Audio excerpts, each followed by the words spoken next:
Yo, what up, everybody? It's your boy Fitzmonk TV here, aka GLauren33. I'm back with another video on the channel for y'all today, and today I'm giving you guys my review of Marvel Studios' Captain Marvel. Alright, this is the first movie of the year for Marvel Studios.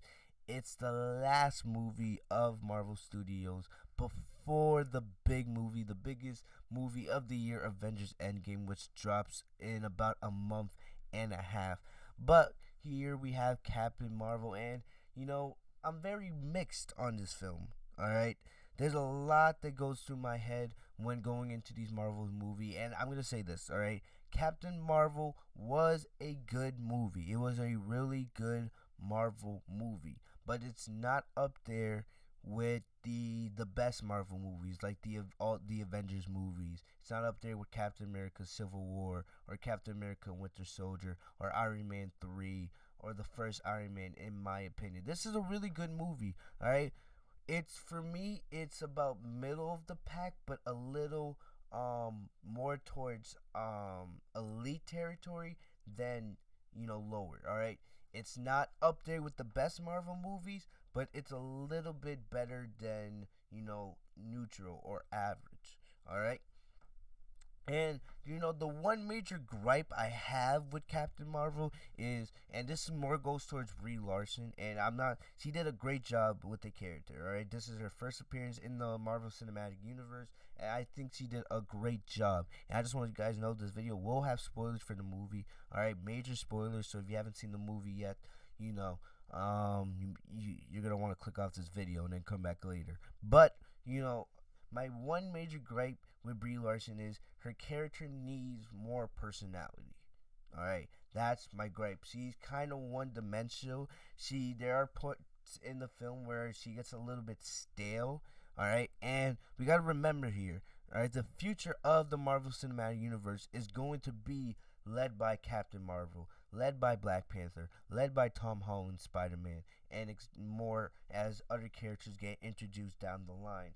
Because we're gonna see in Avengers Endgame, we're gonna see the leadership be passed from Tony Stark and Steve Rogers and Thor and them. They're gonna be passing the leadership down to these future heroes, and I'm very, very excited for the future of the MCU. But I feel like if Brie is going to be the one leading out the next generation of the MCU, her character is gonna need a little more personality. Alright, what I think about the film, the plot, it's not a super difficult plot.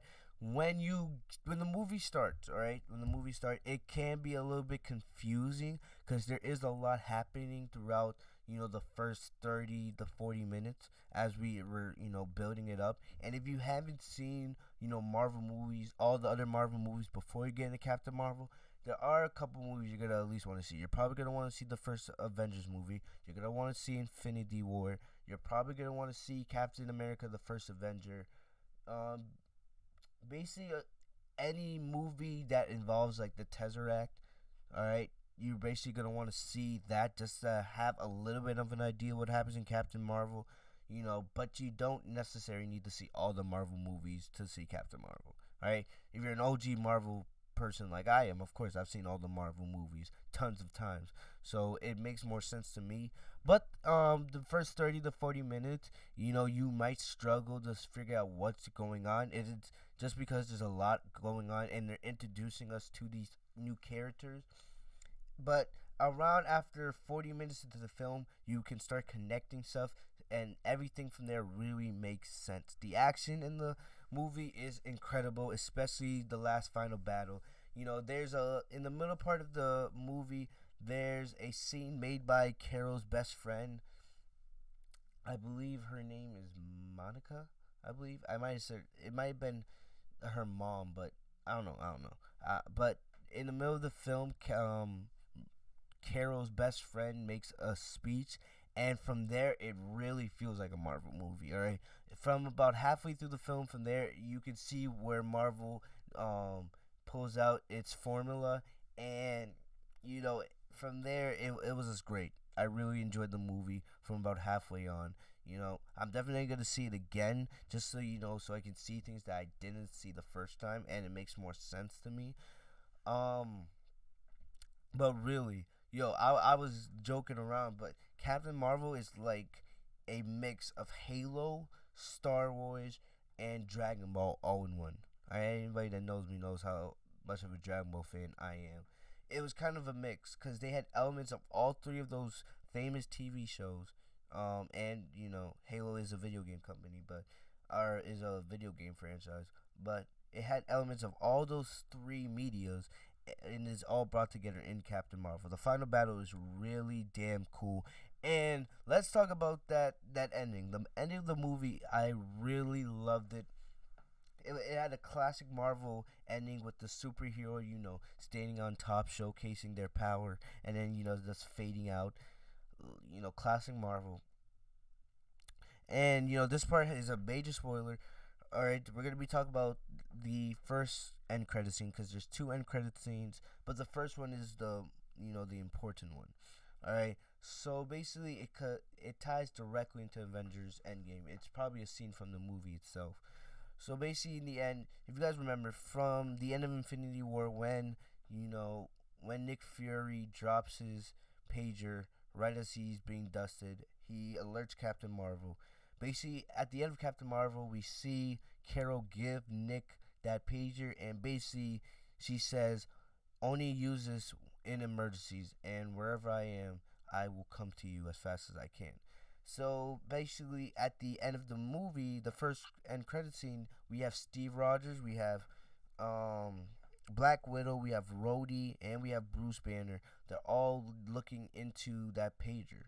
All right, we have no indication, we have no idea how they located the pager, but they know that Nick Fury, sent that out right before he was dusted. So he was trying to get in contact with this person that would be Captain Marvel. All right, but they see that the page has gone offline, and now they want to do whatever they can to turn it back on because they want to know who Nick Fury was trying to get in contact with. All right, and then we see Black Widow's like, "Please do your best. I need to know who that was that Nick was trying to inform." And basically, right as Black Widow turns around, we see Carol Danvers, Captain Marvel. She appears. She looks 25 years older because remember, between the end of Captain Marvel and Avengers Endgame, it's been 25 years um, since Captain Marvel was last on Earth. And we see her. She looks older. She has longer hair. You could tell that 25 years has passed. She looks good for what's been 25 years, but we could tell it's been a while. And she just asks, "Where's Fury?" And from there, we've thought basically looking at the Avengers Endgame trailers. There's been parts of the trailers when it looks like they've edited people out of those trailers. In a couple of shots, it looked like Captain Marvel was the one that was edited out, and this movie with the end credit scene gives us more of that indication because we see right after the snap. It seems like very shortly after the snap. You know, that's when Captain Marvel gets in contact with the Avengers for the first time. Of course, I get ads. Nice. But basically, this was a good movie. I loved seeing Nick Fury. Samuel Jackson always doing his thing. Coulson. The whole cast was really good. All right, I didn't really have any real problems with the cast. The the development of the characters, the action was good. I really liked the '90s landscape. They had like a couple references to Blockbuster Video and Radio Shack. Which I know a lot of '90s people will appreciate. And the environment, the jokes really went to the time. I don't have too many gripes about this movie. It's not a perfect Marvel movie, all right, and it's not up there with the best Marvel movies, but it's definitely a good film. It's definitely a really good superhero film, and I expect it to continue the crust towards Office and the hype of Captain Marvel. All the success this movie will have, it will lead into Avengers Endgame, which is a little over a month now away. Other than that, that's about all I got for you guys today. I want you guys to let me know in the comment section if you guys have seen the movie. Let me know what you guys thought. Where does this rank on your list of Marvel movies? I might do another video probably once Avengers Endgame comes out. I'll do a video ranking my all-time Marvel movies, but for right now, it's, I'm not going to say it's top 10. It might be. I really would have to take a look at the list, but it's definitely middle of the pack for me, all right? It's not a bad Marvel movie, all right? But it's not up there with the best. Overall, though, it was a good Marvel movie. I'm going to give this about an 8.2 out of 10. Pretty good. A couple things that could have been better here and there, but at the end of the day, a pretty damn good Marvel movie. So let me know in the comments section what you guys think. Once again, I'll see you guys later. Have a great day, guys. Peace.